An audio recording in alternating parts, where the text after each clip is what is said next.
ఆంధ్రప్రదేశ్లో జరిగిన ఓ shocking crime కేసును డీకోడ్ చేసే ఎక్స్ప్లెయినర్కి స్వాగతం. అసలేం జరిగిందో ఇప్పుడు చూద్దాం. ఇంతటి డిజిటల్ యుగంలో నేరం చేసి తప్పించుకోవడం అస్సలు సాధ్యమేనా? ఈ కేసు చూస్తే అది ఇంపాసిబుల్ అనిపిస్తోంది. ముందుగా టైమ్ లైన్ గమనిద్దాం. ముద్దనూరుకి చెందిన పద్మజ, ప్రొద్దుటూరుకి చెందిన ఆమె భర్త కథ 8 ఏళ్ల క్రితం మొదలైంది.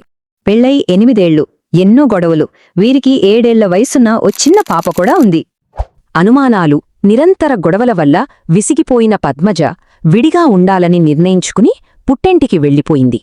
భార్య లావుగా ఉందని అతడి వింత ద్వేషం, సమాజంలో పరువు పోతుందన్న భయంతో ఏకంగా దారుణమైన మర్డర్ ప్లాన్ వేశాడు. ఈ మర్డర్ ప్లాన్ చూడండి, పక్కాగా 4 స్టెప్స్లో ఎంత కిరాతకంగా స్కెచ్ వేశాడో స్పష్టంగా అర్థమవుతుంది. ఏ ఆధారమూ దొరకకుండా మర్డర్ చేయడం ఎలాగో ఏకంగా యూట్యూబ్లో సెర్చ్ చేశాడు. అస్సలు నమ్మశక్యంగా లేదు కదా. ఏప్రిల్ 29న అత్తింటికి వెళ్లాడు. తప్పు తెలుసుకున్నానని, పూర్తిగా మారిపోయానని 3 రోజుల పాటు అద్భుతంగా నాటకమాడాడు. భార్యపై ఎంతో ప్రేమ ఉన్నట్లు నటిస్తూ ఆమె కోసం ప్రత్యేకంగా తెచ్చిన స్వీట్ పాలకోవను ప్రేమగా ఇచ్చాడు. కాని ఆ పాలకోవలో ప్రాణాలు తీసే విషం ఉందని పాపం పద్మజకు అస్సలు తెలియదు.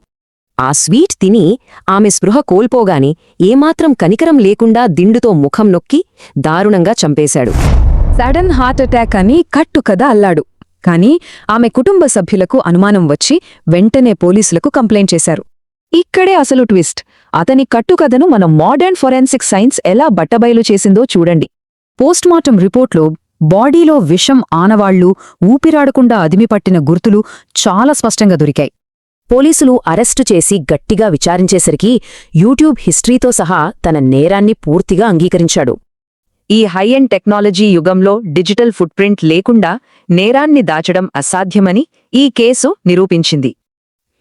కాని ఆలోచించండి, ఈ ఘోరం వల్ల ఒక పసిబిడ్డ తల్లిని కోల్పోయింది, తండ్రి జైలు పాలయ్యాడు. మనమిక్కడ గ్రహించాల్సింది ఒకటే: గొడవలుంటే చట్టబద్ధంగా విడాకులు తీసుకోవాలి, కాని పిల్లల భవిష్యత్తును ఇలా నాశనం చేయకూడదు. కోర్టులు, న్యాయపరమైన పరిష్కారాలు ఉన్నప్పుడు ఇలా ప్రాణాలు తీసి అందరి జీవితాలు నాశనం చేయడం నిజంగా అవసరమా?